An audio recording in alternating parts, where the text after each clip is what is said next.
ব্যক্তি সাহেব মারা গেছিল, উনি আমার বাবা। ওরা হাতটা পিছার চাই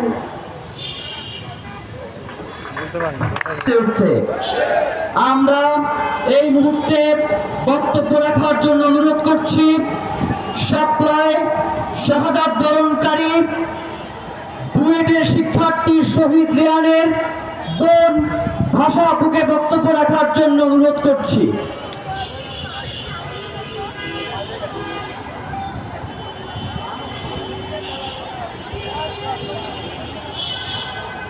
আসসালামু আলাইকুম, আমি শহীদ রেহানা হাসানের বোন ফারিয়া সরণি। আপনাদের হেফাজতের আন্দোলনে নিহত হন, তার গুলিটা মাথায় লেগেছিল, তাকে আর বাঁচানো যায়নি এবং আমরাও তাকে আর ফিরে পাইনি। আজকে দীর্ঘ 12 বছর, 2014 সালে আমার বাবা মারা যান এই শোকে। আজ দীর্ঘ 12 বছর আমার মা, আমি, আমার ছোট বোন, আমরা 3 জন এই যুদ্ধেই আছি। জুলাই যোদ্ধাদের অনেক অনেক অনেক ধন্যবাদ জানাই, যারা শহীদ হয়েছেন তাদের জন্য আমাদেরও হাহাকার রয়ে গেল। তারা শুধু শহীদ না, তারা গাজী। এবং 2009 সালে বিডিআর হত্যা থেকে শুরু করে 2013 সালের শাপলা চত্বরে গণহত্যার পর যে বীজটা বোনা হয়েছিল আওয়ামী লীগ উৎখাতের, সেই বীজটা 2024-এ এসে শেষ হয়েছে।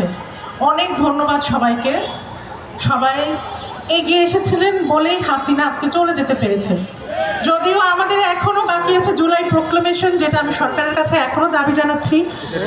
আইসিটিপিতে আমাদের চলমান বিচার প্রক্রিয়াগুলো এখনও ধীর গতিতে আগাচ্ছে, এইটার গতিও যেন তাড়াতাড়ি হয়। আমার মা বেঁচে থাকতে যেন তার ছেলের বিচার দেখে যেতে পারেন, হাসিনাকে যেন ফাঁসির কাঠগড়ায় আমরা দেখতে পারি। আমার ভাইয়া একজন অরাজনৈতিক পার্সন ছিলেন, ইসলাম ধর্মে বিশ্বাসী ছিলেন, খুবই ধর্ম মানতেন এবং শেষের দিকে তিনি নানা ধরনের এটাকে তাবলিগের সাথে সংযুক্ত ছিলেন এবং তিনি খুব চেয়েছিলেন যেন বাংলাদেশটা একসময় ইসলামিক রাষ্ট্র হয়, তার স্বপ্ন যেন পূরণ হয়। এবং সে যেই যুদ্ধটা রেখে গেছে, সেই যুদ্ধটা 2024 পর্যন্ত আমি টানছি, এরপরে আপনারা আরও টানবেন। এই যুদ্ধ চলতে থাকবে, ভারতীয় আগ্রাসন বিরোধী এই যুদ্ধ চলতে থাকবে। সকল ধরনের কোনো ধরনের জিনিস আমরা মেনে নেব না। আপনাদের সবাইকে ধন্যবাদ। সবশেষে আমি বলতে চাই, চে গুয়েভারার মতো মাতৃয়া আর মুয়ার্তে।